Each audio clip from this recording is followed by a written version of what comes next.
لله الحمد لله الواحد طالع من بيت متربي. الحمد لله. ابويا شيء قوي على تربيتي قوي، وامي الله يرحمها زرعت فينا حاجات كتير جدا جدا ما زلت لحد دلوقتي عايش بيها يعني. فناس كتير بتفهم انه المحترم ملوش نصيب في الدنيا، يعني ان المحترم يتاكل حقه يعني.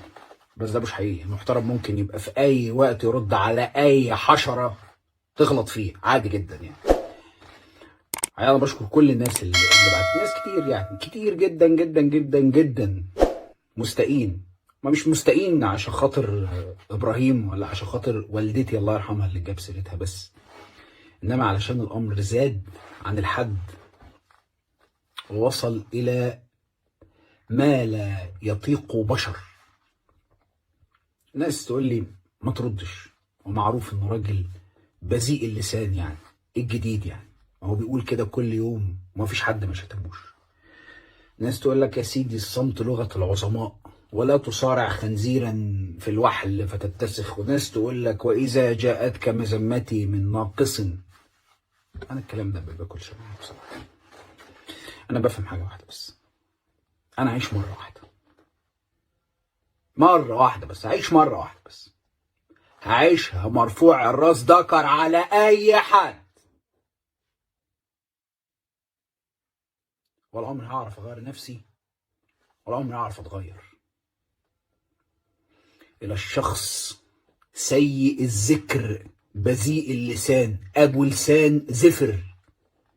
يا اخي انت بقى عندك 80 سنه يا اخي، بلغت من العمر ارذله. رجلك والقبر اللي زيك يا دوب يفكر في اخرته ويعمل له حسنات يقابل بيها ربنا. بس انت مستهون من المقابله، ها؟ مستهون من دعوات كل امهات المصريين وكل الستات الفاضلات اللي انت خضت في عرضهم. بكره لما تنزل تحت وما يبقاش ما بينك وما بينه اي حاجه، تعرف الدعاوي دي هتبقى نار عليك في القبر ان شاء الله.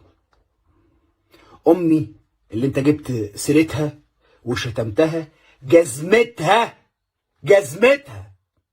برقبتك انت ومليار واحد من عينتك. قعدت تفتكر ان حد هيسكت لك؟ انت جعجاع واونطجي وما تعرفش تعمل حاجه، وده اخرك.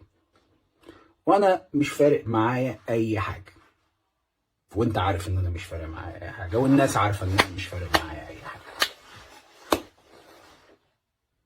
هعيشها مره واحده وهعيشها مرفوع الراس. يا اونطجي، يا جعجاع، يا ابو لسان زفر، يا سباب، يا لعان، بالقانون، ها؟ بحكم المحكمه يا سوابق. عليك حكم محكمه لما تروح تعمل فيش وتشبيه كده في صحيفتك الجنائيه، عليك حكم محكمه انك سباب ولعان. يا اخي ده الواحد حتى قرفان يقول اسمك اللي بالمناسبه ما بقاش بيعبر عن اي حاجه غير عن السب والشتيمه، وده تستحقه انه يلتصق اسمك بكل القاذورات دي. ده اللي تستحقه بالمناسبة.